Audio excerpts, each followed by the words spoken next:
പേരായിരുന്നു. ആ പേരിലൂടെ ഇല്ലത്തുള്ള എല്ലാവരെയും വശത്താക്കാനായിരുന്നു എന്റെ പരിപാടി. അന്നൊരു ദിവസം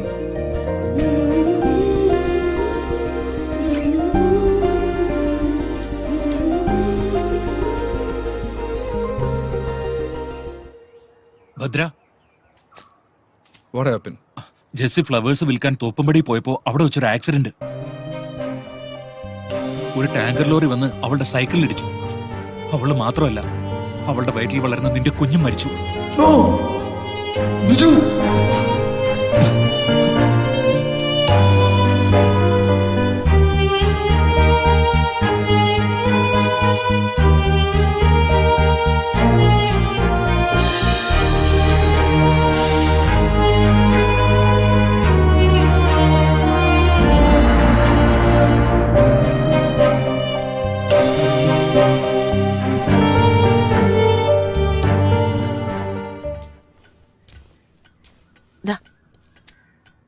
വിഷ്ണുവിന് വന്ന ആലോചന ഉടനെ വേണം.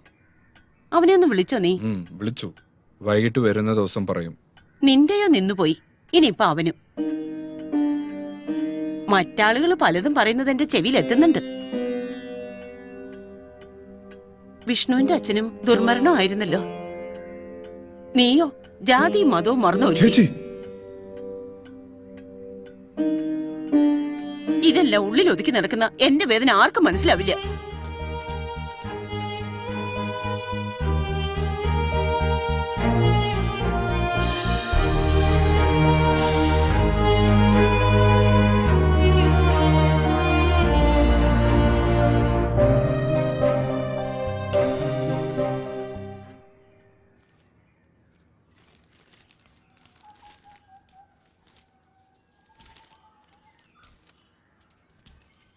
ചായ.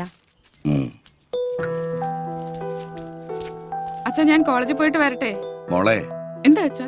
ഇക്കൊല്ലം MSc ഫൈനൽ ഇയർ ആണ്. കൂട്ടുകാരുമായി ചേർന്ന് ഉഴപ്പരുത്. ഫസ്റ്റ് ക്ലാസ് വാങ്ങും. ശരി അച്ഛാ. എന്റെ മോളാണ് അച്ഛന്റെ സ്വപ്നം. നിങ്ങൾ ഒന്നുകൊണ്ടും പേടിക്കണ്ട, അവള് നല്ല മിടുക്കിയായിട്ട് തന്നെ പഠിക്കും. ആ, മോള് പോയിട്ട് വാ.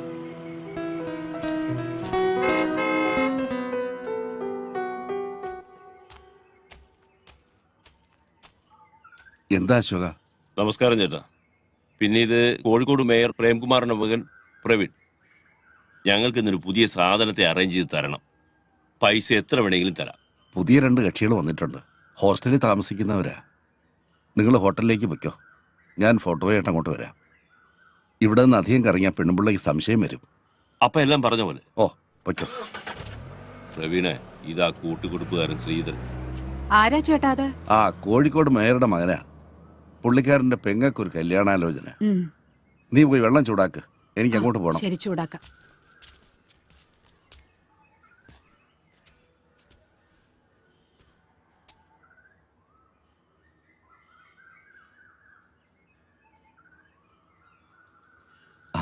ആ മോളി, ശ്രീധരൻ ചേട്ടനാ.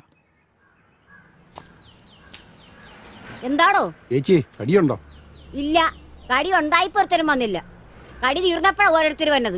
വൈകുന്നേരത്തേക്ക് കടിയാവോ? 3 മണിയോടെ കടിയാകും, ചിലപ്പോ 4 മണി. എന്നാലേ കടിയാകുമ്പം വരാം. ഓ ആയിക്കോട്ടെ. ഓ ആയിക്കോട്ടെ. കടി ഉള്ളപ്പോ വരികയല്ല, ഇല്ലാത്തപ്പോ വരും. കടി ഉണ്ടാന്ന് ചോദിച്ചിട്ടുണ്ട്.